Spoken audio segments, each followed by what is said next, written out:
ड्रामे की शुरुआत जिया से होती है, जो कि नशे में धुत दो आदमियों से अपनी इज्जत बचा करके भाग रही होती है, क्योंकि उन दो आदमियों ने उसे जानबूझ करके नशा दिया था ताकि वो उसके साथ में नाइट एक्सपेंड कर सके। अब जिया बेचारी जैसे तैसे करके वहाँ से भाग निकलती है और गलती से हान के रूम में एंटर कर जाती है और उसे पकड़ करके कहने लगती है कि प्लीज अंकल मेरी मदद करिए। हान तो उसे देख करके पूरी तरीके से हैरान रह जाता है कि आखिर ये अनजान लड़की मेरे रूम में घुस कैसे आई। जहाँ हान उसे बहुत ध्यान से देखते हुए सोचने लग जाता है कि तो बहुत छोटी लग रही है और इसके साथ में हुआ क्या है जो इस तरीके से मेरे रूम में चली आई। मुझे तो ऐसा लगता है कि नशे में धुत है। यहाँ पर हान उसे दीवार की तरफ पुश करते हुए कहता है कि चूंकि तुम खुद चल करके मेरे रूम में आई हो तो इन सब की जिम्मेदार तुम होगी। इतना कह करके वो उसे किस करना शुरू करता है, जहाँ जिया उसे रोकते हुए कहती है कि अंकल जरा मेरे साथ में नरमी के साथ में पेश आइए। तो हान उसे कहता है कि तुम घबराओ मत, मैं तुम्हारे साथ में जेंटल रहूंगा। इतना कह करके वो उसे उठा करके ले जाता है और यहाँ पर वो दोनों एक दूसरे के साथ में नाइट एक्सपेंड कर लेते हैं। अगली सुबह जिया की जब आंख खुलती तो उसे इस बात का एहसास होता है कि कल रात उसने क्या किया था, जहाँ वो हान को देख करके पूरी तरीके से शर्मिंदगी से भर जाती है और सोचने लग जाती है कि अब मैं क्या करूँ, मैंने तो नाइट एक्सपेंड कर लिया है। और यहाँ पर वो धीरे से उठ करके वहाँ से भागने की कोशिश करती है, पर तब तक हान उठ जाता है और उससे कहता है कि कहाँ जा रही हो। यहाँ पर वो उससे कहता है कि लगता है कि तुम यहाँ से भागने की कुछ ज्यादा ही जल्दी है, क्योंकि रात में तुमने अपना लक्ष्य प्राप्त कर लिया, अब तो तुम्हें यहाँ रुकने की कोई भी जरूरत नहीं है। उसकी बातें सुन करके जिया समझ नहीं पाती कि आखिर वो किस बारे में बात कर रहा है, इसीलिए वो उससे कहती है कि मुझे नहीं पता कि आप किस बारे में बात कर रहे हैं, लेकिन आपने कल मेरी जान बचाई थी, इसके लिए मैं आपका बहुत बहुत शुक्रिया करना चाहती हूँ। हान उससे कहता है कि तुम मुझे बार बार अंकल क्यों कर रही हो, क्या मैं तुम्हें इतना ज्यादा बूढ़ा लगता हूँ। जिस पर जिया हिचकिचाते हुए कहने लग जाती है कि अच्छा तो ठीक है, मैं आपको ब्रदर कह सकती हूँ। ये सुन करके तो हान की गुस्से का कोई भी ठिकाना नहीं रहता है और कहता है कि बकवास बंद करो। ये सुन करके जिया डर के मारे वहाँ से जाने लगती तो हान उसे पकड़ लेता है और कहता है कि अभी तुम यहाँ से नहीं जा सकती हो। जिस पर जिया कहती है कि देखिए कल आपने मेरी जान बचाई थी, इसका मतलब ये नहीं है कि मैं आपके ऊपर अपनी रिस्पॉन्सिबिलिटी डालना चाहती हूँ, मैं खुद से अपने आप को संभाल लूंगी। जिस पर हान अपना कार्ड निकालते हुए उसे देता है और कहता है कि मुझे ऐसा लगता है कि तुम्हें पैसों की जरूरत है और तुम किसी परेशानी में हो। ये सुनकर के जिया कहती है कि देखिए मैं खुद को यहाँ पर बेचने के लिए नहीं आई थी, मुझे आपके पैसे नहीं चाहिए। इतना कह करके वो वहाँ से चली जाती है। ये देख करके तो हान भी काफी ज्यादा हैरान रह जाता है और वो सोचता है कि मैं भी देखता हूँ कि तुम कितने दिन तक नाटक करती रहती हो, क्योंकि मुझे पता है कि तुम्हारी जैसी लड़कियां सिर्फ ग्रीडी होती हैं, जो कि मेरे जैसे अमीर आदमी को फंसाती हैं। जहाँ हान अपने आदमी को कॉल करके कहता है कि कल रात जो लड़की मेरे साथ में सोई थी उसकी सारी डिटेल निकालो, क्योंकि मैं जानना चाहता हूँ कि वो कौन है। इधर जिया बेचारी बैठ करके नूडल्स खा रही होती है, तभी उसके पास में उसके अंकल आंटी की कॉल आती है, जो कि उसे ब्लैकमेल करते हुए कहने लग जाते हैं कि तुमने अभी तक अकाउंट में पैसे ट्रांसफर नहीं किए हैं, क्या तुम्हें अपनी दादी माँ का इलाज नहीं करवाना है। ये सुनकर के तो जिया भड़क जाती है और कहती है कि मैंने पहले ही पैसे दे दिए हैं और दादी तो वैसे भी बिल्कुल ठीक हो गई थी, फिर वो कैसे बीमार फिर से पड़ गई। आप लोग मुझसे झूठ बोल करके इस तरीके से पैसे नहीं ऐड सकते। इस बात पर वो दोनों भड़क जाते हैं और कहते हैं कि लगता है कि तुम्हारा दिमाग ठिकाने पर नहीं है, हमें तुम्हें पहले ही वहां को भेज देना चाहिए था। ये सुनकर के तो जिया कहती है कि आप कैसी बातें कर रहे हैं, जहाँ वो दोनों दादी को लेकर के उसे ब्लैकमेल करने लगते हैं और वो उससे कहने लगते हैं कि अगर तुमने पैसे नहीं दिए तुम अपनी दादी को कभी भी नहीं देख पाओगी। इतना कह करके वो कॉल काट देते हैं। अब तो जिया बेचारी काफी परेशान हो जाती है और याद करने लग जाती है कि हान उसे क्रेडिट कार्ड ऑफर कर रहा था, जिसे वो रिजेक्ट कर दी थी।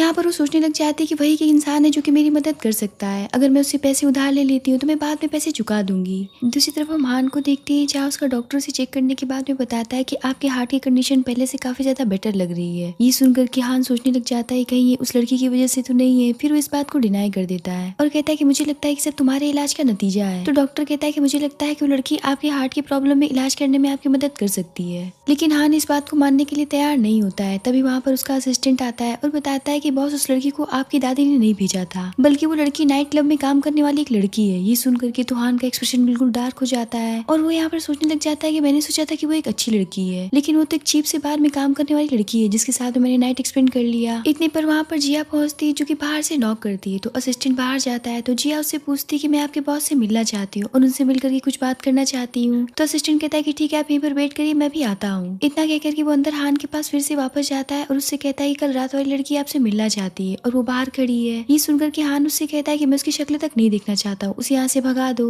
जिस पर असिस्टेंट बाहर जाता है और वो उससे कहता है कि माफ करिएगा बॉस आपसे नहीं मिल सकते हैं, क्योंकि वो अभी बहुत ही ज्यादा बिजी है। ये सुनकर के जिया अपना फोन नंबर लिख करके उसे देती है और कहती है कि जब भी आपके बॉस फ्री हो तो प्लीज उनसे कहिएगा कि मुझे एक बार कॉल कर लेंगे। तो असिस्टेंट कहता है कि ठीक है, लेकिन उसके जाते असिस्टेंट उसका नंबर फाड़ करके फेंक देता है, क्योंकि वो जानता था कि हान को उस लड़की में कोई भी इंटरेस्ट नहीं है। अब बेचारी जिया बाहर जाकर के मायूस होकर के बैठ जाती है और सोचने लग जाती है कि अब मैं क्या करूँ, हान तो उससे मिलने के लिए तैयार तक नहीं था। तभी हान अपने बॉडीगार्ड्स के साथ में होटल से बाहर आता है, जहाँ वो कार में जाकर के बैठ जाता है। तभी जिया उसे देखती है और कहती है कि अंकल तो यहीं पर है, लेकिन तब तक हान की कार चल देती है, जिस पर जिया कार के सामने जाकर के खड़ी हो जाती है। ये देख करके तो असिस्टेंट काफी हैरान रह जाता है और कहता है कि बॉस ये लड़की तो आपका पीछा छोड़ना ही नहीं चाहती है। तो हान उससे कहता है कि इस लड़की से जाकर के जल्दी से डील करो, मेरे पास में समय नहीं है। इस बात पर असिस्टेंट बाहर निकलता है और जिया को दूसरी तरफ लेकर के जाता है और कहता है कि तुम मरना चाहती हो क्या। जिस पर जिया जोर जोर से चिल्लाते हुए कहने लग जाती है कि अंकल मेरी मदद करिए, मुझे पैसों की जरूरत है, मुझे मुझे आपसे कुछ उधार चाहिए, मैं बाद में सारे पैसे चुका दूंगी। तो असिस्टेंट कहता है कि तुम्हारी जैसी ग्रीडी लड़कियों से बॉस नफरत करते हैं, इसीलिए जितना हो सके मेरे बॉस से दूर रहो। इतना कह करके वो वापस से जाकर के कार में बैठ जाता है। तभी हान के पास में उसकी दादी की कॉल आती और वो उससे कहती है कि अगर आज तुम मेरी बहू को घर लेकर के नहीं आए तो मैं इसी दरवाजे पर लटक करके अपनी जान दे दूंगी। ये सुन करके तो हान काफी परेशान हो जाता है और कहता है कि दादी आप कैसी बातें कर रही हैं, मैं इतनी जल्दी कैसी लड़की को लेकर के आ सकता हूँ, मेरी तो कोई गर्लफ्रेंड भी नहीं है। तो दादी कहती कि वो सब मुझे नहीं पता है, क्योंकि मैं तुम्हारे लिए लड़कियों को सिलेक्ट करती हूँ तुम उन्हें रिजेक्ट कर देते हो, तो फिर मैं क्या कर सकती हूँ। इतना कह करके वो कॉल काट देती है। अब तो हान के पास में कोई भी ऑप्शन नहीं बचता है और वो जिया के बारे में सोचने लगता है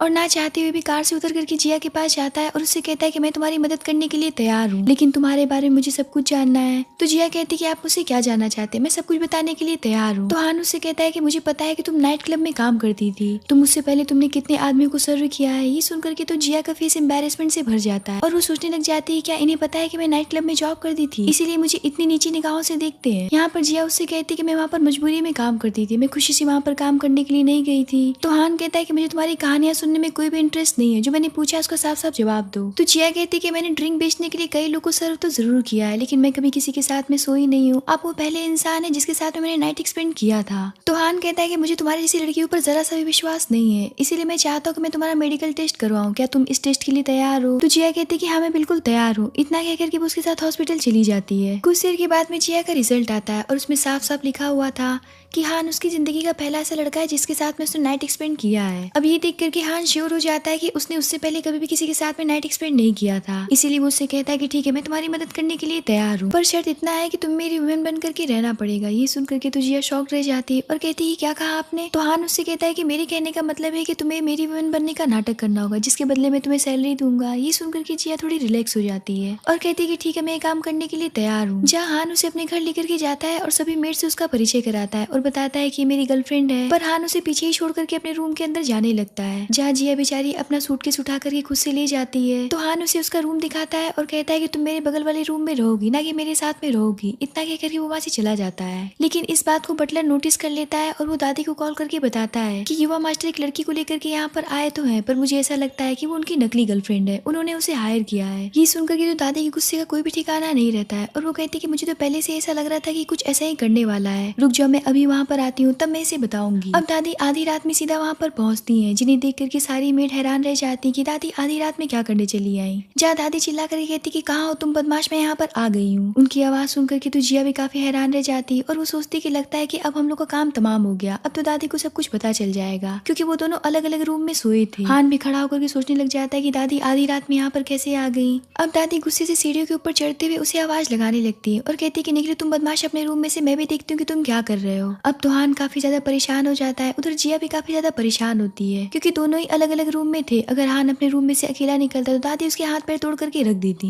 जहाँ दादी हान के रूम के बाहर खड़ी होकर के चिल्लाने लगती कि जल्दी से दरवाजा खोलो, क्या मैंने तुम्हें अपनी दादी से झूठ बोलना इसी तरीके से सिखाया है। अब कंटिन्यू दरवाजा नॉक करने पर भी वो दोनों दरवाजा नहीं खोल रहे होते हैं, इसीलिए दादी का पेशेंस बिल्कुल स्नैप हो रहा होता है। तो मेट कहती कि लगता है कि युवा मास्टर सो गए। तो दादी कहती कि मैं इसे अच्छी तरीके से जानती हूँ, वो इतनी जल्दी सोने वालों में से नहीं है। अब दादी के पास में कोई भी ऑप्शन नहीं रहता है, इसीलिए वो दूसरी चाबी से उस दरवाजे को खोल देती है, जहाँ हान अपने रूम में नहीं होता है। ये देख करके तो दादी काफी शॉक रह जाती है और कहती कि लगता है कि बदमाश यहाँ से भाग गया। इधर हान किसी तरीके से छुपते छुपाते पीछे के रास्ते से जिया के रूम तक पहुंच जाता है, ताकि वो ये बात प्रूव कर सके कि वो जिया के साथ में सोया है। उसे देख करके जिया भी काफी हैरान रह जाती है। इस तरीके से छुपते छुपाते आने के चक्कर में हान के पैर में चोट लग चुका होता है, जहाँ वो उसके ऊपर बेड पर ही टूट पड़ता है, जिसकी वजह से इन दोनों की आवाजें बाहर तक जाने लगती है, जिन्हें सुन करके तो दादी भी काफी हैरान रह जाती है और वो फौरन से दरवाजा खोल करके अंदर जाते थे। उन दोनों को इस पोजीशन में देख करके तो एकदम शर्मिंदगी से भर जाती है और खुश भी हो जाती है और कहती कि मुझे माफ कर देना, तुम लोग कंटिन्यू रहो। इतना कहकर वो फौरन से दरवाजा बंद करके बाहर आ जाती है और खुश होकर कहने लग जाती है कि अब जल्दी मुझे ग्रैंड चिल्ड्रंस मिलने वाले हैं। इतना कह करके वो वहाँ से चली जाती है। इधर जिया हान से कहती कि अब तो दादी चली गई, क्या आप इसी तरीके से मेरे ऊपर लेटे रहेंगे, जिस पर हान उसे किस कर लेता है। ये देख करके तो जिया शॉक रह जाती है और कहती कि आप क्या कर रहे हैं, मैं आपकी गर्लफ्रेंड बनने का नाटक कर रही हूँ, कोई मैं आपकी असली गर्लफ्रेंड नहीं हूँ। तो हान कहता है कि उससे क्या हुआ, मैं एक किस तो कर ही सकता हूँ। इतना कह करके वो उसे दोबारा से किस करता है, जिस पर जिया फिर से उसे खुद से दूर करती। तो हान कहता है कि आखिर तुम तुम मुझे खुद से दूर क्यों कर रही हो, एक किसी तो कर रहा हूँ, मेरे इस किस से तुम प्रेग्नेंट तो नहीं हो जाओगी। इतना कह करके उसे फिर से किस करता है, पर हान तो हान था, वो किस करते करते इतना आगे निकल जाता है कि वो उसके साथ में फिर से नाइट स्पेंड कर लेता है। ये सब होने के बाद में जिया को याद आता है कि उसे तो अपने अंकल आंटी को पैसा भेजना है ताकि दादी की सर्जरी हो सके। इसीलिए वो हान से कहती है क्या मुझे एडवांस में मेरी सैलरी मिल सकती है। तो हान कहता है कि मैं तुम्हारे ऊपर कैसे विश्वास करूँ, अगर मैंने तुम्हें पैसे दे दिए और तुम पैसे लेकर के भाग गई तो मैं तुम्हें कहाँ ढूंढूंगा। ये सुनकर के जिया कहती है प्लीज मेरे ऊपर भरोसा करिए, मैं आपको छोड़ करके कहीं भी नहीं जाऊंगी। इतने पर हान उसे फिर से प्यार से किस करता है और यहाँ पर फिर से दोनों रोमांटिक हो जाते हैं। जहाँ जिया सो जाती है, जहाँ हान उसे बहुत प्यार से उसकी चीख पर किस करता है और उसे देख करके ऐसा लग रहा होता है कि जैसे कि वो जिया को चाहने लगा है। जहाँ वो उसके अकाउंट में पैसे ट्रांसफर कर देता है और वहाँ से चला जाता है। कुछ देर के बाद में जिया जब उठती है तो वो अपना मोबाइल चेक करती है तो उसके अकाउंट में पैसे होते हैं, जिसे देख करके वो काफी खुश हो जाती है और अपने अंकल आंटी को पैसे भेज देती है। लेकिन उसके अंकल आंटी इतनी ज्यादा ग्रीडी होते हैं कि वो दोबारा से कॉल करके उससे और भी ज्यादा पैसे मांगने लगते हैं और कहने लग जाते हैं कि दादी की सर्जरी में और भी ज्यादा पैसों की जरूरत है, क्योंकि जितने पैसे तुमने भेजे थे वो बहुत कम है, इतने में सर्जरी नहीं हो पाएगी।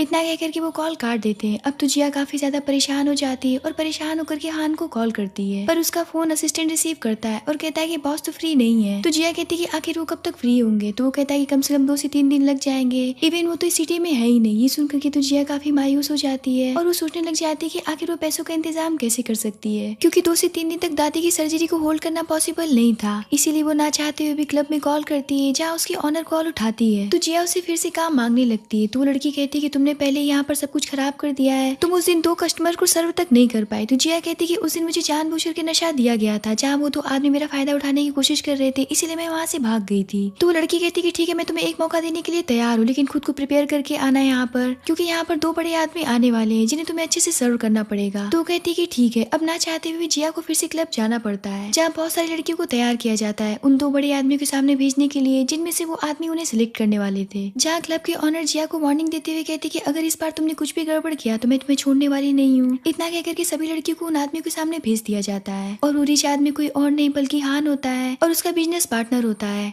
जहाँ हान उन सभी लड़कियों को देखता है और जिया को देख करके तो उसे गुस्से और जेलसी का कोई भी ठिकाना नहीं रह जाता है कि आखिर अब यहाँ पर फिर से क्यों आ गई। तभी जिया भी हान को देखती है और उसे देख करके तो उसके पांव तले से जमीन निकल जाता है और वो बहुत बुरी तरीके से डर जाती है, क्योंकि हान इस समय बहुत ही ज्यादा गुस्से में था। यहाँ पर उसका पार्टनर नोटिस करता है कि हान का एक्सप्रेशन बिल्कुल डार्क हो जाता है। हान यहाँ पर कहता है कि कुछ लड़कियां अपनी फितरत तो कभी भी चेंज नहीं कर सकती हैं, और वो खड़ा होकर ये कहता है कि लगता है कि तुम इस महीने कुछ ज्यादा ही पैसे कमाना चाहती हो। ये सुनकर के दूसरी लड़की देखती कि हान तो काफी ज्यादा गुस्से में, इसीलिए वो उससे कहती कि मिस्टर हान आप परेशान मत हुई, ये नहीं है, इसीलिए मैं इसकी जगह ड्रिंक पीने के लिए तैयार हूँ। जिस पर हान गुस्से से कहता है कि तुम्हारी हिम्मत भी कैसे हुई मेरे बीच में बोलने की। इतने पर जिया को वोमिटिंग आने लगता है और वो वहाँ से भागते हुए बाहर चली जाती है, क्योंकि उसकी वोमिटिंग रुक नहीं रही थी। और जैसे ही वो बाहर जाती है वहाँ पर उसे 2 गुंडे मिल जाते हैं जो कि मूवी की शुरुआत में उसका पीछा कर रहे होते हैं, और वो दोनों आपस में बात करने लग जाते हैं कि हमने पहले भी इस लड़की को कहीं देखा है। अब कुछ देर दिमाग पर जोर डालने के बाद में वो दोनों जिया को पहचान जाते हैं और फिर से उसे पकड़ करके उसके साथ में जोर जबरदस्ती करने लगते हैं, जिस पर जिया उनसे अपने आप को छुड़ाने के लिए स्ट्रगल करने लगती है। तब तक वहाँ पर हान आ जाता है और वो उन दोनों को उसके साथ में देखकर कहता है कि अच्छा तुम 2 आदमियों को आज संभालने वाली हो। तो जिया कहती है कि जैसा आप सोच रहे हैं वैसा कुछ भी नहीं है, प्लीज मुझे इनसे बचा लीजिए। लेकिन हान फिर भी ऐसे ही खड़ा होकर के तमाशा देख रहा होता है, जहाँ वो दोनों आदमी उसे घसीट करके रूम में ले जा रहे होते हैं। तभी अचानक से हान उन दोनों को एक किक मार करके जिया को अपनी तरफ खींच लेता है और अपने आदमियों से कहता है कि इन दोनों को इस क्लब में आने से बैन करो, मैं दोबारा से इन दोनों को कभी भी यहाँ पर न देखूं। इतना कह करके वो जिया को अपने साथ में लेकर के चला जाता है और घर ला करके उसे बिस्तर की तरफ पुश करके उसके साथ में गुस्से से जबरदस्ती करने लगता है, जिस पर जिया कहती है कि प्लीज मेरे साथ में सब मत करिए। तो हान उसे कहता है क्यों, क्या मेरा तरीका तुम्हें पसंद नहीं आया जब तुम उन 2 आदमियों के साथ में जाने के लिए तैयार हो गई थी, और जहाँ तक मुझे लगता है कि तुम्हें पैसे इतने ज्यादा पसंद है कि तुम्हें अपनी इज्जत का भी ख्याल नहीं है। इतना कह करके वो वहाँ से चला जाता है और जब वापस से लौट करके आता है तो वो जिया के ऊपर ढेर सारे पैसे फेंकते हुए फिर से उसके साथ में गुस्से से जबरदस्ती करने लगता है,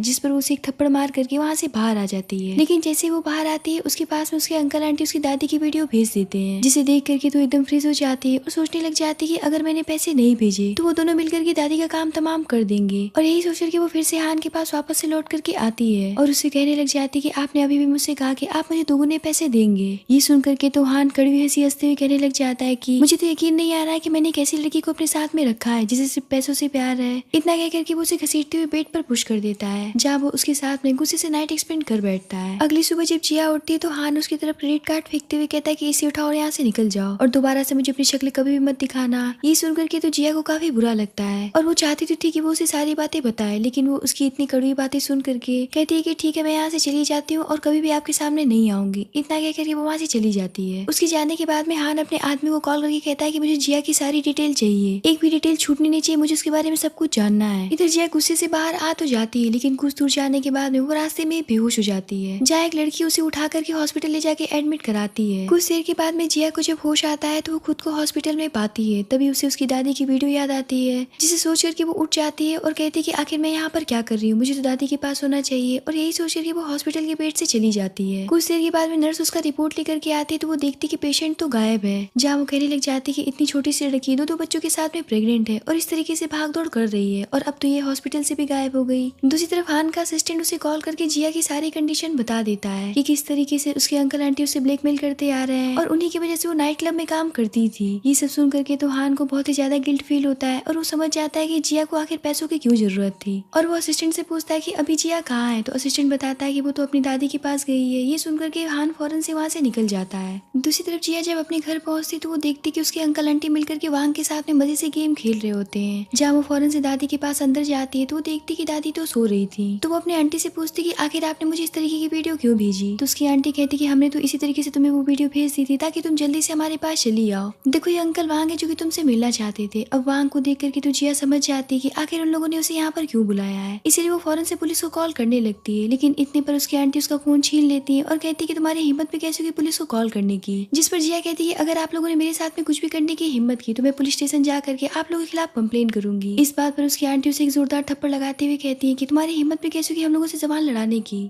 क्या हम लोगों ने इसीलिए तुम्हें इस दिन के लिए पाल पोस करके बड़ा किया था। अब यहाँ पर ये सारा कार्यक्रम चल ही रहा होता है, तब तक वहाँ पर हान पहुंच जाता है और जिया को इस तरीके से फ्लोर पर देख करके तो उसका दिल टूट करके रह जाता है और वो फौरन से जिया के पास जाता है और उससे पूछता है कि तुम ठीक तो हो ना। जहाँ उसकी आंटी कहने लग जाती कि आखिर ये जंगली आदमी कौन है और इसकी हिम्मत भी कैसे हुई हमारे घर में घुसने की। जिस पर हान उन्हें बताता है कि मैं इसका बॉयफ्रेंड हूँ, अगर मेरी वुमेन को किसी ने भी हाथ लगाने की हिम्मत भी कर दी तो मैं उसकी जिंदगी तबाह करने के लिए एक भी मौका नहीं छोड़ूंगा। और मैं आज तुम लोगों से ये बात बता देना चाहता हूँ कि आज से तुम्हारा मेरी जिया के साथ में कोई भी रिश्ता नहीं रह गया है, इसीलिए इसकी जिंदगी से दूर रहना, वरना मुझसे बुरा कोई भी नहीं होगा। जिया उसे बड़ी हैरानी भरी निगाहों से देखते हुए पूछती कि आपको ये जगह कैसे पता चली। तो हान उसे कहता है कि देखो मुझे तुम्हारे कंडीशन के बारे में सब कुछ पता चल चुका है, प्लीज मुझे माफ कर दो कि मैंने तुम्हें गलत समझा, लेकिन अब से तुम्हें कोई भी हर्ट नहीं कर पाएगा क्योंकि तुम मेरे प्रोटेक्शन में हो। अब हान को इस तरीके से अपना साइड लेते हुए देख करके जिया सोचने लग जाती है काश कि मेरा असली में बॉयफ्रेंड होता तो मैं कितनी खुश नसीब होती कि मुझे इनका प्यार नसीब होता। इतने पर दादी भी जग जाती है और वो पूछने लग जाती है कि ये तुम्हारे साथ में कौन है। तो हान बताता है कि मैं इसका बॉयफ्रेंड हूँ और बहुत जल्दी से शादी करने वाला हूँ। ये सुनकर के तो दादी काफी खुश हो जाती हैं। जहाँ वो हान से कहती है मेरी जिया बहुत मासूम है, प्लीज इसका अच्छे से ख्याल रखना और इसे कभी भी हर्ट मत करना। तो हान कहता है कि मैं आपसे वादा करता हूँ दादी कि इसका अच्छे से ख्याल रखूंगा और कभी भी आपको शिकायत का मौका नहीं दूंगा। इतना कह करके वो जिया को लेकर के चला जाता है। जहाँ हान उसे वापस से अपने घर लेकर के जाता है और उसके सामने बहुत सारे महंगे महंगे गिफ्ट प्रेजेंट करता है। ये देख करके तो जिया हैरान रह जाती है और वो कहती है कि सब मुझे नहीं चाहिए। तो हान कहता है कि घबराओ मत, मैं तुम्हारी सैलरी में से इन सभी के पैसे नहीं काटने वाला हूँ, ये सब मेरी तरफ से तुम्हारे लिए। अब जिया यहाँ पर कुछ भी नहीं कह पाती है और कहती है कि ठीक है। जिसके बाद में हान उसे अपने रूम में लेकर के जाता है और कहता है कि अब से तुम मेरे ही साथ सोओगी, तुम्हें दूसरे रूम में सोने की कोई भी जरूरत नहीं है क्योंकि मैं तुम्हारी देखभाल करना चाहता हूँ। तो जिया कहती है कि वो सब तो ठीक है, मैं आपकी नकली गर्लफ्रेंड हूँ, इसीलिए अब से मेरे साथ में कुछ और करने के बारे में सोचिएगा भी मत। इस बात पर हान शांत हो जाता है और कहता है कि ठीक है मैं ऐसा कुछ भी नहीं करूंगा। जहाँ जिया उसके रूम में जाने के बाद में शावर लेने के लिए चली जाती है। जब वो बाहर आती है तो हान का तो जैसे गला ही सूखने लगता है और वो उसको देखने ही लगता है और सोचने लग जाता है कि मुझे क्या हो रहा है। तब तक उसके पास में दादी की कॉल आ जाती है तो हान को ना चाहते हुए भी जिया के करीब जाना पड़ता है ताकि वो दोनों एक दूसरे को वीडियो कॉल पर दिखा सके। अब जिया तो हान से चिपकी जा रही होती है जिसकी वजह से हान का गाल लाल हो जाता है। तो दादी पूछती कि तुम्हारी तबीयत तो ठीक है ना, आखिर तुम्हारा फेस इतना रेड क्यों हो रहा है। तो हान किसी तरीके से बात को बदलते हुए कहता है कि दादी मुझे नींद आ रही है इसलिए मैं फोन रख रहा हूँ। इतना कह करके वो कॉल काट देता है और जिया से कहता है कि तुम्हें मुझसे दूर रहना चाहिए, मेरे इतने करीब नहीं आना चाहिए। अब ये सुनकर के तो जिया का फेस एम्बैरेसमेंट से भर जाता है और वो अपना फेस छुपा लेती है। जहाँ हान फौरन से शावर लेने के लिए चला जाता है और सोचता है कि आखिर मैं अपने ऊपर से सेल्फ कंट्रोल इस तरीके से कैसे खो सकता हूँ। अगली सुबह ये जब सो करके उठती है तो वो ब्रेकफास्ट टेबल पर सोचने लग जाती है कि आखिर मैं कब तक इस तरीके से हान के ऊपर डिपेंड रहूंगी, मुझे कुछ न कुछ तो अपने लिए करना ही पड़ेगा। तभी वो मोबाइल पर बहुत सारे वैकेंसीज को देखती है जिनमें से एक में वो इंटरव्यू देने के लिए चली जाती है। पर वो जैसे ही कंपनी में इंटर करती है वहाँ का असिस्टेंट उसे रोक देता है और कहता है कि यहाँ पर 40+ वाले एज वालों को जॉब मिलती है, तुम तो अभी 20 की होगी, इसलिए तुम्हें यहाँ पर जॉब नहीं मिल सकता है क्योंकि हमारे बॉस को छोटी लड़कियां बिल्कुल भी पसंद नहीं है। इस बात पर जिया हैरान होकर कहने लग जाती है कि इससे एज का क्या मतलब, मेरे पास टैलेंट है। लेकिन वो आदमी उसकी एक बात नहीं सुनता है और उसे यहाँ से निकल जाने के लिए कहता है। अब ये सब देख करके तो जिया काफी मायूस हो जाती है और वहाँ से जाने लगती है। तभी पीछे से हान आता है और वो जिया को देख लेता है और अपने असिस्टेंट से पूछता है कि आखिर यहाँ पर क्या चल रहा था, जिस पर असिस्टेंट बताता है कि बॉस वो लड़की यहाँ पर जॉब के लिए आई थी, पर जैसा कि आपको यंग लड़कियां पसंद नहीं इसलिए मैंने उसे यहाँ से भगा दिया। तो हान कहता है कि अगर वो साफ सफाई के डिपार्टमेंट में काम करना चाहे तो उसे ऑफर दे दो। ये सुनकर के असिस्टेंट भागता हुआ जिया के पास आता है और कहता है कि हमारे पास तुम्हारे लिए एक जॉब है। ये सुनकर के तो जिया काफी खुश हो जाती है, जहाँ असिस्टेंट उसे साफ सफाई के डिपार्टमेंट में काम करने का ऑफर देता है, जिसे सुनकर के तो जिया काफी खुश हो जाती है और खुशी खुशी इस जॉब को ज्वाइन कर लेती है, जहाँ उसे बहुत सारी ओल्ड कर्मचारी मिलती है जो कि उससे कहने लग जाती है कि हमारे बॉस थोड़े से दिमाग से हिली हुए इंसान है, जिन्हें यंग लड़कियां बिल्कुल भी पसंद नहीं है, लेकिन तुम तो बहुत ही ज्यादा सुंदर हो। एक काम करोगे, तुम अपने फेस पर मास्क लगा करके यहाँ पर काम करना, वरना अगर बॉस ने तुम्हें देख लिया तो तुम्हें वो जॉब से निकाल देंगे। ये सुनकर के तो जिया काफी हैरान रह जाती है और सोचती है कि आखिर ये किस तरीके का विक्षिप्त इंसान है। अब अगली सुबह जिया जल्दी से उठ करके जॉब पर जाने के लिए रेडी हो जाती है। तो हान उसे पूछता है कि तुम कहाँ जा रही हो। तो जिया कहती है कि मैंने जॉब ज्वाइन कर लिया है, इसीलिए मैं जॉब पर जा रही हूँ। और मैं आपको एक बात बताना चाहती हूँ कि हमारे कंपनी के जो बॉस है वो पूरी तरीके से मेंटल है, उन्हें यंग लड़कियां बिल्कुल भी पसंद नहीं है, क्योंकि सारे कर्मचारी तो मुझसे यही कह रहे थे। ये सुनकर के तो हान का फेस एम्बैरेसमेंट से भर जाता है, क्योंकि वो जानता था कि उसी के बारे में वो सारी बातें कर रहे होंगे। अब जिया जल्दी से कंपनी में जाकर के अपनी साफ सफाई का काम शुरू कर देती है। तभी वहाँ पर हान की एंट्री होती है, जिसे देख करके तो वो हैरान रह जाती है और पूछती कि आप यहाँ पर क्या कर रहे हैं। तो हान कहता है कि तुम्हें क्या लगता है कि मैं निठल्ला हूँ जो कि मेरे पास में कोई भी काम नहीं है, और क्या मैं तुमसे पूछ करके कहीं भी आऊंगा जाऊंगा। ये सुनकर के वो कहती है कि मेरे कहने का मतलब ये नहीं था, अगर मेरे बॉस ने मुझे आपके साथ में बात करते हुए देख लिया तो वो पक्का नाराज हो जाएंगे और मुझे नौकरी से निकाल देंगे। जिस पर हान वहाँ से अंदर चला जाता है। तभी वहाँ पर एक ओल्ड आदमी आता है, जिसे देख करके जिया सोचती कि यही उसकी बॉस है। तो वो आदमी कहता है कि मैं इस कंपनी का मालिक नहीं हूँ, अभी भी जो यहाँ से गए वही इस कंपनी के मालिक है। ये सुनकर के तो जिया पूरी तरीके से शॉक्ड रह जाती है और उसे यहाँ पर पता चलता है कि इस कंपनी का मालिक कोई और नहीं बल्कि हान है। और वो हान के सामने झुकते हुए सॉरी कहते हुए वहाँ से भाग खड़ी होती है और फौरन से अंदर जाकर के अपने मोबाइल पर हान के बारे में सर्च करती है। तो उसे पता चलता है कि ये बात तो सच है, वही इस कंपनी के मालिक है। अब ये देख करके तो सोचती कि आखिर मुझे यहीं आना था जॉब के लिए। अब जिया हान के कैबिन में जाकर के वहाँ की साफ सफाई करने लगती है। हान तो उसे घूरे ही जा रहा होता है। तभी वहाँ पर लिली की एंट्री होती है, जो कि हान की लवर होती है और उसे काफी टाइम से शादी करना चाहती थी, लेकिन हान उसके में बिल्कुल भी इंटरेस्टेड नहीं था और उसे वो कई बार रिफ्यूज कर चुका था। इस बात के लिए वो भड़क जाती है और कहती है कि मैंने सुना है कि तुम किसी कर्मचारी के चक्कर में पड़ गए हो। ये सुनकर के हान कहता है कि बकवास करना बंद करो, मैंने तुमसे कितनी बार कहा है कि मैं तुम्हें नहीं लाइक करता हूँ और न ही मैं तुमसे इस जिंदगी में कभी शादी करूंगा। जिस पर लिली कहती है कि मैं तुम्हारे लिए अपने मॉडल के करियर भी छोड़ने के लिए तैयार हूँ, मैं सिंपल हाउस वाइफ बन करके तुम्हारे साथ में रहने के लिए तैयार हूँ, प्लीज मुझे रिजेक्ट मत करो, मुझसे शादी कर लो। लेकिन हान उसकी एक बात नहीं सुनता है और उसे वहाँ से निकल जाने के लिए कहता है। अब कुछ देर के बाद में कुछ एम्प्लॉयज कुछ फाइल लेकर के हान के कैबिन में आते हैं, जहाँ जिया भी अपना काम कर रही होती है, लेकिन हान तो उन फाइल्स को छोड़ करके जिया पर पूरा फोकस दिए होता है और उसे देखे ही जा रहा होता है। अब उसे इस तरीके से किसी सफाई कर्मी को देख करके तो सभी एम्प्लॉयज के ऊपर शक करने लगते हैं कि आखिर बॉस को हो क्या गया है, वो इस तरीके से तो कभी भी किसी को नहीं देखते थे। जहाँ एक एम्प्लॉय कहता है कि बॉस ये फाइल्स काफी ज्यादा इंपॉर्टेंट है, तो प्लीज आप इसे देख करके इस पर एक बार साइन कर दीजिए। जिस पर हान कहता है कि अभी मैं इस काम को करने के मूड में नहीं हूँ, इसलिए तुम लोग यहाँ से चले जाओ, मैं बाद में साइन करके भिजवा दूंगा। ये सुनकर के वो सभी कानाफूसी करते हुए वहाँ से चले जाते हैं। जहाँ जिया भी अपना काम खत्म करके वहाँ से जाने लगती है तो हान उसे रुकने के लिए कहता है और उसे अपने पास बुलाता है। तो जिया काफी हिचकिचाती है, उसके सामने जाकर के खड़ी हो जाती है। तो हान उसे कहता है कि आखिर तुमने मास्क क्यों पहन रखा है और ये टोपी क्यों लगा रखा है। तो जिया कहती है कि यहाँ की कंपनी का रूल है, क्योंकि आपने रूल बनाया है कि यहाँ पर 45+ के लोग ही काम कर सकते हैं और मैं यहाँ की सबसे छोटी लड़की हूँ, इसीलिए मैंने अपना फेस कवर किया हुआ है ताकि लोगों को शक न हो। तो हान कहता है कि जितनी जल्दी हो सके इस मास्क और टोपी को निकाल करके फेंक दो, वरना मुझसे बुरा कोई भी नहीं होगा। ये सुनकर के जिया सोचती कि आदमी कितना जल्दी गुस्सा हो जाता है, इसीलिए वो फौरन से वो दोनों चीज रिमूव कर देती है। जिसके बाद वो वहाँ से चली जाती है तो हान उसे देखता ही रह जाता है। अब शाम को जिया जैसे ही काम से छूट करके बाहर आती है, उसे एक लड़का अप्रोच करता है जो कि उसी कंपनी में गार्ड का जॉब करता था और वो उससे कहता है कि मैं तुम्हें काफी समय से देख रहा हूँ और तुमसे बात करना चाहता हूँ, क्यों ना हम साथ में घर चले। ये सुनकर के तो जिया थोड़ी सी परेशान हो जाती है, क्योंकि वो किसी से ज्यादा बात नहीं करती थी। वही हान इन दोनों को देख रहा होता है अपनी कार में बैठ करके और उसकी जलेसी और गुस्से का कोई भी ठिकाना नहीं रहता है। इधर जिया के दिमाग में चल रहा होता है कि उसे उसकी पहली सैलरी मिली है तो क्यों ना वो हान को कुछ अच्छा सा गिफ्ट दे, लेकिन उसे ये बात नहीं पता था कि आखिर लड़कों को क्या पसंद आता है। इसीलिए वो चैन से पूछती कि अगर मुझे किसी लड़के को गिफ्ट देना हो तो उसे क्या पसंद आ सकता है। अब जैसा कि चैन भी लड़का था तो वो उसे सलाह देता है कि तुम्हें वॉच गिफ्ट करना चाहिए।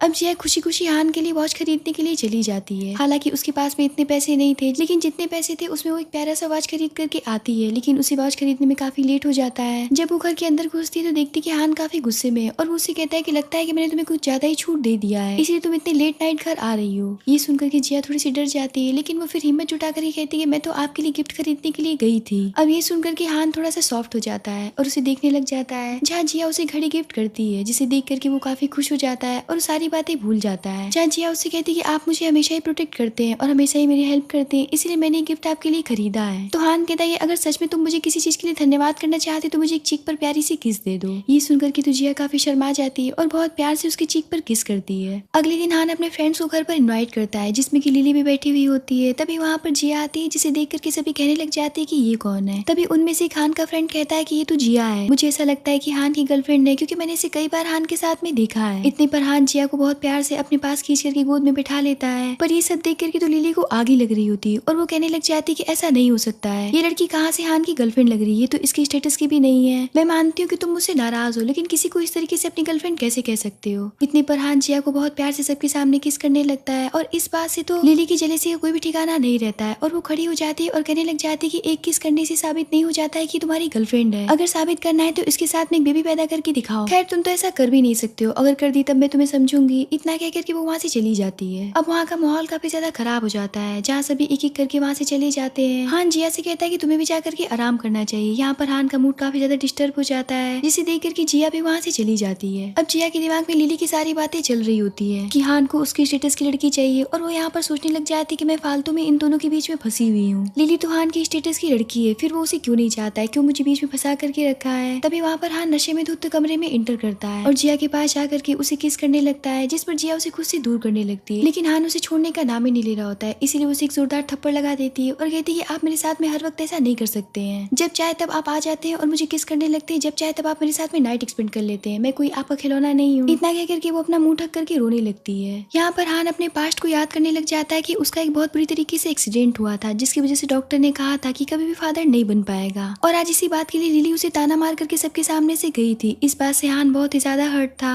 अब अगले दिन जिया जैसे ऑफिस जाती तो वहाँ पर कुछ न्यू एम्प्लॉयज को देखती है जो कि काफी ज्यादा यंग थी और वो यहाँ पर कहने लग जाती कि अब से बॉस के ऑफिस की सफाई मैं करूंगी, तुम्हें वहाँ पर जाने की कोई भी जरूरत नहीं है। यहाँ पर जिया को लगता है कि कल रात की वजह से हान उसे अपने ऑफिस में और नहीं चाहता है, इसीलिए वो यहाँ पर कुछ भी नहीं कहती है। लेकिन कुछ देर के बाद में वो देखती है कि वो न्यू एम्प्लॉय बहुत बुरी तरीके से रो रही होती है क्योंकि हान ने उसे बहुत बुरी तरीके से बेइज्जत करके अपने ऑफिस से निकाल दिया होता है। तभी वहाँ पर असिस्टेंट भागता हुआ आता है और जिया से कहता है कि बॉस ने अपने ऊपर से पूरा कंट्रोल खो दिया है और वो पूरी तरीके से गुस्से से पागल हो गए हैं। मुझे ऐसा लगता है कि अब आप ही उन्हें कंट्रोल में ला सकती हैं। ये सुनकर के जिया भागती हुई हान के ऑफिस की तरफ जाती है और काफी ज्यादा हिम्मत जुटा करके अंदर जाती है जहाँ हान काफी ज्यादा गुस्से में होता है और उसे करीब जाकर के कहता है कि तुम्हारी हिम्मत भी कैसे हुई किसी और को मेरे ऑफिस में भेजने की, क्या तुम मुझसे इतनी नफरत करने लग गई हो कि तुम मेरे ऑफिस में भी आना पसंद नहीं करती हो। ये सुनकर के जिया कहती है कि मैंने ऐसा कुछ भी नहीं किया है। यहाँ पर जिया हान के सामने सब कुछ एक्सप्लेन करने की कोशिश करती है लेकिन हान के ऊपर तो बहुत बुरी तरीके से ऑब्सेशन सवार था, इसीलिए वो उसकी एक बात नहीं सुनता है और अपनी तरफ खींच करके कहता है कि आज मैं तुम्हें पनिशमेंट दूंगा। इतना कह करके उसे टेबल की तरफ पुश कर देता है और उसके साथ में गुस्से से जबरदस्ती करने की कोशिश करने लगता है जिस पर जिया रोने लगती और कहने लग जाती कि आप एक मॉन्स्टर है और एक राक्षस है। अब उसे इस तरीके से रोता हुआ देख करके हान उसे छोड़ देता है जहाँ जिया रोती हुई बाहर चली जाती है और उसे इस तरीके से रोता हुआ पूरी कंपनी देखती है जहाँ जिया अपने कपड़े चेंज करके बाहर आ जाती है। लेकिन तभी चैन उसे फिर से अप्रोच करता है और उसे कहने लग जाता है कि मेरी बात तो सुन लो, मैं तुम्हें बहुत ही ज्यादा प्यार करने लग गया हूँ और मैं ये बात काफी समय से तुम्हारे सामने कन्फेस करना चाहता हूँ, क्या तुम मेरी गर्लफ्रेंड बनोगी। इस बात पर जिया उसे साफ इनकार कर देती है और कहती है कि मैं तुम्हारी गर्लफ्रेंड नहीं बन सकती हूँ, इसलिए मुझसे दूर रहो। लेकिन यहाँ पर चैन काफी ज्यादा पागल हो जाता है और उसे पकड़ करके किस करने की कोशिश करने लगता है। वहीं पर हान अपनी कार में बैठ करके सारा नजारा देख रहा होता है और उसकी जेलसी और गुस्से का कोई भी ठिकाना नहीं रहता है और वो फौरन से जाकर के जिया को चैन से दूर करता है। चैन कहता है कि बॉस आखिर आप यहाँ पर क्या कर रहे हैं, ये तो एक छोटी सी एम्प्लॉय है और हम दोनों तो ऑफिस से छूट गए हैं, फिर आप इसमें आकर के इंटरफेयर कैसे कर सकते हैं। तो हान कहता है कि ऐसा ना हो कि मैं तुम्हें जान से मार डालूं। ये सुनकर के तो चैन काफी डर जाता है और वहाँ से भाग खड़ा होता है जहाँ हान उसे घर लेकर के जाता है और उससे कहता है कि क्या तुम मुझे धन्यवाद नहीं करोगी आज के लिए। तो जिया उसे धन्यवाद करती है और कहती है कि मैं आपको धन्यवाद कर रही हूँ, इसका मतलब ये नहीं कि मैं आपसे नाराज नहीं हूँ और मैं आपसे एक बात क्लियर करना चाहती हूँ, क्या आप मेरे सिर्फ जिस्म से प्यार करते हैं या कभी आपने मुझे लाइक भी किया है। ये सुनकर के तो हान काफी कंफ्यूज हो जाता है और कहता है कि मुझे सिर्फ तुम्हारे साथ में सोना पसंद है। ये सुनकर के तो जिया का दिल टूट करके रह जाता है और वो कहती है कि मैं आपसे नफरत करती हूँ, आप एक राक्षस हैं। इतना कह करके वो वहाँ से चली जाती है। हान सोचने लग जाता है कि मेरे जैसा इंसान किसी से प्यार कैसे कर सकता है, लेकिन उसका दिल ही जानता था कि वो जिया को लाइक करने लगा था और उससे प्यार करने लगा था, लेकिन वो इस बात को एक्सेप्ट नहीं करना चाहता था। अब अगले दिन हान जिया को जानबूझकर के काट देता है और उससे कहता है कल तुम मेरे साथ में एक कॉकटेल पार्टी में चलना होगा। तो जिया पूछती है क्या वहाँ पर दादी भी जाएंगी। तो हान कहता है कि नहीं, वहाँ पर दादी नहीं जाएंगी। तो जिया कहती है फिर आप मुझे वहाँ पर क्यों ले जाना चाहते हैं, मैंने आपकी दादी के सामने आपकी गर्लफ्रेंड बनने का नाटक करने के लिए कहा था ना कि दूसरों के सामने। जिस पर हान कहता है कि मैंने सबको बता रखा है पहले से कि तुम मेरी गर्लफ्रेंड हो, इसलिए तुम्हारा मेरे साथ में जाना वहाँ पर बहुत ही ज्यादा जरूरी है। इतना कह करके वो वहाँ से चला जाता है। अब जिया के पास में कोई भी ऑप्शन नहीं बचता है, इसीलिए वो अगले दिन कॉकटेल पार्टी में चली जाती है और हान के आने का वेट करने लगती होती है जहाँ सभी लोग उसे तरह तरह की बातें पूछने लगते हैं और कहने लग जाते हैं कि तुम ही हान की गर्लफ्रेंड हो ना। यहाँ पर वो सबको जवाब देते देते थक जाती है और हान को कंटिन्यू मैसेज करके कहती है कि आप जल्दी से पहुंचिए, आखिर मैं किस किस को क्या क्या जवाब दूंगी। तभी वहाँ पर लिली अपने फ्रेंड्स के साथ में आ जाती है और जिया के बारे में उल्टी सीधी बातें करते हुए उसे जलील करने लगती है। यहाँ तक कि उसकी फ्रेंड्स उसे पकड़ लेती है ताकि वो उसे और भी ज्यादा परेशान कर सके। लेकिन इससे पहले कि वो ज्यादा कुछ कर पाती वहाँ पर हान आ जाता है और ये नजारा देख करके तो उसके गुस्से का कोई भी ठिकाना नहीं रहता है। जहाँ लिली उसके सामने खड़ी होकर के कहने लग जाती है आखिर आप इस गंवार के चक्कर में क्यों पड़े हुए हैं। इस टाइप की लड़कियां कैरेक्टरलेस होती हैं जो कि अमीर आदमियों के बिस्तर पर चढ़ करके कामयाबी और पैसा पाना चाहती है। इस बात पर हान के गुस्से का कोई भी ठिकाना नहीं रहता है और वो लिली को एक जोरदार थप्पड़ जड़ देता है और कहता है कि अपने जबान पर लगाम दो, लगता है कि तुम्हारा दिमाग कुछ ज्यादा ही खराब हो चुका है। इतना कह करके वो जिया को अपने साथ में लेकर के वहाँ से चला जाता है। अब इस बात से लिली बहुत बुरी तरीके से बौखला जाती है और सीधा हान के ऑफिस पहुंचती है और उससे कहती है कि आखिर आपने मुझे हर जगह से ब्लॉक क्यों किया है। हान उसकी किसी भी बातों का जवाब नहीं देता है और कहता है कि मुझे लगता है कि तुम्हें किसी दिमागी डॉक्टर की जरूरत है। जहाँ लिली कहती है कि मैं प्रेग्नेंट हूँ तो हान कहता है कि फिर मेरा इससे क्या लेना देना है। तो लिली बताती है कि मैं पिछले महीने बिजनेस ट्रिप पर गई थी जहाँ पर बहुत सारे आदमी थे जिनके साथ मैंने नाइट एक्सपेंड किया था। मुझे नहीं पता है कि इस बच्चे का फादर कौन है, लेकिन अगर तुम चाहोगे तो मैं इस बच्चे को जन्म देने के लिए तैयार हूँ। तुम मुझसे इतना प्यार करना कि मैं इस बच्चे को तुम्हारा नाम दे दूंगी और सबको लगने लगेगा कि तुम फादर बन सकते हो और तुम्हारी इज्जत भी नहीं घटेगी। उसकी ऐसी बातें सुनकर के हान को डिस्गस्टिंग फील होता है और उसे कहता है कि अभी के अभी यहाँ से निकल जाओ, इससे पहले मैं तुम्हें यहाँ से निकाल करके बाहर फेंकूं। लेकिन लिली उसकी बातों को गंभीरता से नहीं लेती है और वो वहाँ पर बकर बकर करती रहती है, जिस पर हान उठ करके उसे पकड़ करके अपने ऑफिस से बाहर निकाल देता है। जहाँ लिली चिल्ला चिल्ला करके कहने लग जाती है कि मैं प्रेग्नेंट हूँ और तुम मेरे साथ में इस तरीके से बिहेव नहीं कर सकते हो। उसकी सारी बातें पूरा ऑफिस सुन रहा होता है। वहीं पर जिया भी होती है जो कि उसकी ये बातें सुन लेती है और उसे यहाँ पर लगने लग जाता है कि वो हान के बच्चे के साथ में प्रेग्नेंट है। अब हान जब घर जाता है तो जिया का बदला हुआ सा बिहेवियर देख करके उसे अच्छा नहीं लग रहा होता है और उसे पूछता है कि आखिर तुम इतनी ज्यादा दुखी क्यों, क्या हो गया तुम मुझे बताओ। लेकिन जिया उसकी बातों का जवाब नहीं देती। इस बात पर हान उसे किस कर लेता है तो जिया उसे फिर से एक जोरदार थप्पड़ लगाती है और कहती है कि आपकी गर्लफ्रेंड प्रेग्नेंट है, फिर भी आप मेरे साथ में इस तरीके से बिहेव कैसे कर सकते हैं। ये सुनकर के हान कहता है क्या बकवास कर रही हो, ना ही वो मेरी गर्लफ्रेंड है और ना ही उसके पेट में पल रहा बच्चा मेरा है। तो जिया कहती है कि आप सच कह रहे हैं। तो हान कहता है कि मैं कसम खा के कह रहा हूँ कि मेरा उसके साथ में कोई भी रिश्ता नहीं है, मैंने तुझे छुआ तक नहीं है। यहाँ पर जिया को उसकी बातों पर यकीन आ जाता है। लेकिन अगली सुबह लिली हान के घर पहुंच जाती है जो कि जिया को मिलने के लिए नीचे बुलाती है। जिया जैसे ही नीचे जाती है तो वो उसे बताने लग जाती है कि मुझे दादी ने यहाँ पर रहने के लिए भेजा है क्योंकि मैं हान के बच्चे के साथ में प्रेग्नेंट हूँ। जिस पर जिया उसका रिपोर्ट देखते हुए कहती है कि मुझे पता है कि बच्चा हान का नहीं है, इसीलिए यहाँ पर आकर के झूठ बोलने की कोई भी जरूरत नहीं है। जिस पर लिली कहती है कि तुम कितनी बेवकूफ हो, मैं जानती हूँ कि हान ने तुम्हें अपने झूठ में फंसाया है। मैं तुम्हें बता देना चाहती हूँ कि वो मेरे साथ में सो चुका है और अगर ऐसा ना होता तो मुझे ये बात कैसे पता चलती कि उसके अंदर कोई कमी है और वो फादर कभी भी नहीं बन सकता है। लेकिन उसकी किस्मत कितनी अच्छी कि मैं प्रेग्नेंट हो गई हूँ। ये सुनकर के जिया के दिमाग में हान के खिलाफ शक पैदा होने लगता है। तभी उसे वोमिटिंग फील होने लगती है और वो कहती कि ठीक है अभी तुम्हें यहाँ से जाना चाहिए, जब हान घर वापस आएगा तो मैं इस बारे में उससे बात करूंगी। जिस पर बटलर कहने लग जाता है कि तुमको सुनाई नहीं दे रहा है कि लिली मैडम ने हान के बच्चे को कैरी किया हुआ है और वो फैमिली को वारिस देने वाली, इसलिए जितनी जल्दी हो सके यहाँ से निकल जाओ। ये सुनकर के जिया हान को कॉल करने लगती है पर उसका कॉल तो लग ही नहीं रहा होता है, जिसे देख करके बटलर भड़क जाता है और कहता है कि लगता है कि तुम अपने आप को इस घर की मालकिन समझने लगी हो। ये सुनकर के जिया फौरन से अपना सामान पैक करके वहाँ से जाने लगती है। जिस पर बटलर उसका सामान चेक करने लगता है और कहने लग जाता है कि तुम्हारे जैसी औरतों को मैं अच्छी तरीके से जानता हूँ जो कि अमीर आदमी के मिस्ट्रेस बनने की फिराक में रहती हैं। इतना हार्श वर्ड सुन करके तो जिया का हार्ट ब्रेक हो जाता है और वो अपना सामान उठाते हुए वहाँ से चली जाती है और बाहर आकर के हान को बहुत सारे मैसेज और कॉल करने लगती है पर उसका कहीं भी अता पता नहीं होता है। तभी वो नूडल्स ऑर्डर करती है पर वो जैसे ही नूडल्स को खाने जाती है उसे फिर से वोमिटिंग फील होने लगता है, जिससे कि वो परेशान होकर के डॉक्टर के पास जाती है जहाँ उसे पता चलता है कि वो प्रेग्नेंट है। ये सुनकर के तो उसके होश ही उड़ जाते हैं और वो बाहर बैठ करके बेचारी रोते हुए सोचने लग जाती है कि हम तो रियल कपल भी नहीं है और ना ही वो मुझसे प्यार करते हैं, तो इस कंडीशन में क्या वो मेरे बच्चे की रिस्पॉन्सिबिलिटी लेंगे। तभी जिया के पास में हान की कॉल आती है जहाँ वो उसे बताता है कि मैं फ्लाइट में था इसलिए तुम्हारा मैसेज और कॉल रिसीव नहीं कर पा रहा था। अब जिया उसे सारी बात बता देती है कि किस तरीके से बटलर ने उसे जलील करके घर से बाहर निकाल दिया है। ये सुनकर के तो हान के गुस्से का कोई भी ठिकाना नहीं रहता है और वो उसकी रोती हुई आवाज सुन करके फौरन से उसकी लोकेशन पर पहुंचता है, जिसे देख करके जिया कहने लग जाती है कि आखिर आप यहाँ पर क्यों आए, आपको तो लिली के पास जाना चाहिए क्योंकि वो रिपोर्ट लेकर के आई थी और उसने कहा है कि वो आपके बच्चे के साथ में प्रेग्नेंट है और वो आपके साथ में सो भी चुकी है। जिस पर हान उससे कहता है कि बेबी मैं कसम खा करके कहता हूँ कि मैं तुम्हारे अलावा किसी भी लड़की के साथ में नहीं सोया हूँ, अगर मैंने ऐसा कभी किया हो तो मैं मर जाऊंगा। इस बात पर जिया कहती है कि प्लीज ऐसा मत कहिए पर मैं अब आपके साथ में घर वापस नहीं जाऊंगी। जिस पर हान कहता है कि ठीक है पहले मैं अपने घर से कचरा साफ करके आता हूँ फिर तुम्हें आकर के ले जाऊंगा। इतना कह करके वो वहाँ से घर चला जाता है। जहाँ लिली मेड से अपने पैर हाथ की मसाज करवा रही होती तो हान उससे कहता है कि लगता है कि तुम्हें लात मार करके इस घर से बाहर निकालना पड़ेगा क्योंकि तुम्हारे जैसी जलील औरत मैंने आज तक नहीं देखी है। इतना कह करके वो उसे घर से बाहर निकाल देता है और उसका सामान भी फेंक देता है, जिसके बाद वो बटलर की क्लास लेता है और उसे भी तत्काल प्रभाव पर नौकरी से निकाल देता है। जिसके बाद में वो जिया को घर लेकर के आता है पर जिया तो अपनी प्रेगनेंसी को लेकर के काफी ज्यादा परेशान होती है कि उसे आखिर करना क्या चाहिए, लेकिन उसके पास में कोई भी रास्ता नजर नहीं आ रहा होता है। तभी हान उसे नोटिस करता है और उसे पूछता है क्या तुम मुझसे कुछ छुपा रही हो। तो जिया कहती है कि नहीं ऐसी कोई भी बात नहीं है। जहाँ हान उसे टच करके देखता है तो उसे हल्की सी फीवर होती है, तो उसे कहता है कि मैं तुम्हें हॉस्पिटल लेकर के चलता हूँ। तो जिया कहती है कि नहीं इसकी कोई भी जरूरत नहीं है, मैं बिल्कुल ठीक हूँ। तभी हान के पास में एक कॉल आती है कि लिली ने उसकी वजह से खुद को हर्ट कर लिया है और अब वो हॉस्पिटल में एडमिट है। ये सुनकर के तो हान काफी परेशान हो जाता है और जिया से कहता है कि मुझे हॉस्पिटल जाना होगा क्योंकि उसने मेरी वजह से खुद को हर्ट कर लिया है और अब वो हॉस्पिटल में एडमिट है, मैं थोड़ी देर में आता हूँ। इतना कह करके वो वहाँ से चला जाता है। अब हान को इस तरीके से जाता हुआ देख करके जिया को फिर से इनसिक्योरिटी फील होने लगता है और वो बहुत ही ज्यादा रोने लगती है। तभी वहाँ पर दादी आती है और उसे इस तरीके से रोता हुआ देख करके काफी परेशान हो जाती है और उससे बहुत प्यार से पूछती है क्या हुआ, प्लीज दादी को बताओ। लेकिन तभी जिया को वोमिटिंग फील होने लगता है और वो भागते हुए वॉशरूम में चली जाती है। जहाँ दादी वॉशरूम के बाहर खड़ी होकर के सुनने लग जाती है और उसकी कंडीशन देख करके वो समझ जाती है कि वो प्रेग्नेंट है।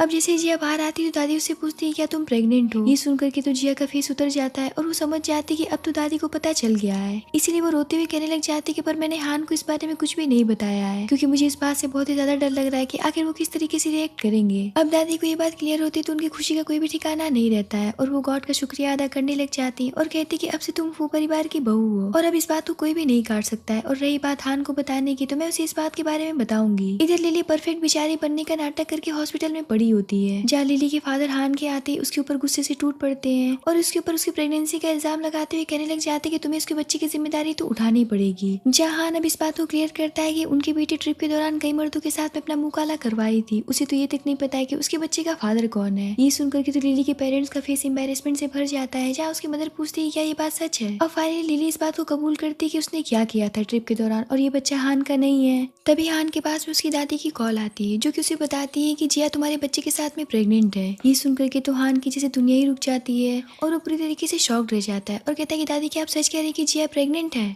तो दादी कहती कि हाँ अब जल्दी से तुम वापस आ जाओ। इस बात पर हान कॉल काट देता है और लिली से कहता है कि आज के बाद में मुझसे तुम दूर रहना। जहाँ लिली कहने लग जाती कि मैंने अभी भी सुना कि जिया तुम्हारे बच्चे के साथ में प्रेग्नेंट है, लेकिन तुम इतनी श्योर कैसे हो सकती कि वो तुम्हारे ही बच्चे के साथ में प्रेग्नेंट है। ऐसा भी तो हो सकता है कि उसने किसी और के साथ में मुंह काला करवाया हो। जिस पर हान कहता है कि तुम अपने जैसा सबको नहीं समझ सकती हो, जिया तुम्हारी जैसी नहीं है, मैं उसकी जिंदगी का पहला और आखिरी इंसान हूँ जिसने कभी उसे छुआ भी था। इतना कह करके वो वहाँ से चला जाता है और भागता हुआ अपने मेंशन पहुंचता है जहाँ वो जिया को बहुत प्यार से देखता है और अपनी गोद में उठाते हुए कहता है कि मैं इसे हॉस्पिटल लेकर के जा रहा हूँ ताकि इस बात का पूरी तरीके से कंफर्म कर सकूं कि सच में प्रेग्नेंट है। तो दादी कहती कि ठीक है मैं भी तुम्हारे साथ में आऊंगी। अब चेक करवाने के बाद में सभी बेसब्री के साथ में रिपोर्ट आने का वेट कर रहे होते हैं। तभी वहाँ पर डॉक्टर आते हैं और बताते हैं कि बच्चे तो बिल्कुल ठीक है। बच्चे का नाम सुनकर के दादी कहती है कि आपके कहने का मतलब क्या है। जहाँ डॉक्टर बताते हैं कि ट्विंस बच्चों के साथ में प्रेग्नेंट है। ये सुनकर के तो दादी की खुशी के मारे आंख चमक उठते हैं और हान तो पूरी तरीके से शॉक्ड रह जाता है। जहाँ हान डॉक्टर को कोने में ले जाकर के पूछता है कि आप पूरी तरीके से श्योर है कि वो 2 बच्चों के साथ में प्रेग्नेंट है और ये बच्चे मेरे ही हैं। तो डॉक्टर बताता है कि मैंने पूरी तरीके से चेक किया है, आपका डीएनए उसके साथ में 100% मैच करता है। ये सुनकर के हान की जान में जान आता है और वो बहुत ही ज्यादा खुश होता है। जहाँ हान उसे बहुत प्यार से घर लेकर के जाता है पर जिया तो काफी ज्यादा डरी हुई थी और उसे कहती है कि मुझे माफ कर दीजिएगा, मेरा कोई भी इरादा नहीं था दादी को इस बारे में बताने का। तो हान कहता है कि आखिर तुम मुझसे माफी क्यों मांग रही हो, क्या तुम मुझे इस बात के बारे में कभी भी नहीं बताना चाहती थी। तो जिया कहती है कि मैं आपके ऊपर बर्डन नहीं बनना चाहती हूँ, मैं अपने बच्चों का ख्याल रख लूंगी। तो हान कहता है कि क्या बकवास कर रही हो, आखिर तुम ऐसा सोच भी कैसे सकती हो, मैं तुम्हारी और अपने बच्चों की जिम्मेदारी लेने के लिए तैयार हूँ। इस बात पर जिया शॉक्ड रह जाती है और कहती है कि अब आप मेरे साथ में कॉन्ट्रैक्ट मैरिज करना चाहते हैं जैसे कि आपने मुझे अपनी कॉन्ट्रैक्ट गर्लफ्रेंड बनाया था। तो हान उससे कहता है कि मैं ऐसा कुछ भी नहीं चाहता हूँ, मैं तुम्हारे साथ में रियल मैरिज चाहता हूँ और तुम्हारे साथ में पूरी जिंदगी बिताना चाहता हूँ, प्लीज मुझसे शादी कर लो। जहाँ जिया कहती है कि मुझे इस बारे में सोचने के लिए टाइम चाहिए। जहाँ हान उसे बहुत प्यार से अपनी गोद में बैठा करके सारी बातें समझाता है और उसे लिली के बारे में भी सारी बातें क्लियर कर देता है। ये सब सुन करके जिया काफी खुश हो जाती है और उसे शादी करने के लिए तैयार हो जाती है। जहाँ वो जिया को अपने साथ मैरिज ब्यूरो ले जाता है और उसे खुशी खुशी शादी कर लेता है। अब जब वो दोनों घर आते हैं तो हान उससे कहता है कि अब से तुम मेरे साथ एक ही बेड पर सोओगी क्योंकि अब से तुम मेरी वाइफ हो। लेकिन जिया इस बात के लिए तैयार नहीं होती तो हान उससे कहता है कि अब चलो मेरी बात को काटो मत। अब जिया ना चाहते हुए उसके बगल में जाकर के लेट जाती है। जहाँ हान रोमांटिक होने लगता है तो जिया उसे रोकते हुए कहती है कि अब आप ऐसा नहीं कर सकते हैं क्योंकि डॉक्टर ने मना किया है, क्योंकि मैं प्रेग्नेंट हूँ। ये सुनकर के हान रुक जाता है और कहता है कि मुझे माफ करना, मैं तो भूल ही गया था और अब से मुझे अपनी सारी बुरी आदतें छोड़नी पड़ेंगी। अब हमें यहाँ से 5 साल के बाद का सीन दिखाया जाता है जहाँ जिया अपने ट्विंस बच्चों को स्कूल से रिसीव करने के लिए गई होती है। जहाँ उसके दोनों बेटे उससे बर्गर खाने की जिद कर रहे होते हैं। तभी हान में बिजनेस ट्रिप से वापस आता है जिसे देख करके दोनों बच्चे काफी खुश हो हो जाते हैं और अपने फादर की तरफ दौड़ पड़ते हैं। हान उन दोनों से पूछता है कि तुमने मम्मा को बहुत ही ज्यादा परेशान किया ना, क्योंकि पापा तो इतने दिनों से घर में थे नहीं। इतना कहकर के वो जिया की तरफ जाता है तो जिया पूछती कि आप इतनी जल्दी कैसे वापस आ गए, जिस पर हान उसे फौरन से गोद में उठाते हुए कहता है क्योंकि मैं अपनी वाइफ को बहुत ही ज्यादा मिस कर रहा था। जिया कहती कि आप क्या कर रहे हैं, बच्चे देख रहे हैं। तो हान कहता है कि देखने दो, अब मुझे मेरी वाइफ चाहिए। इतना कहकर के वो वहाँ से चला जाता है और इसी प्यारे से मोमेंट के साथ में इस ड्रामे के पर हैप्पी एंडिंग होती है।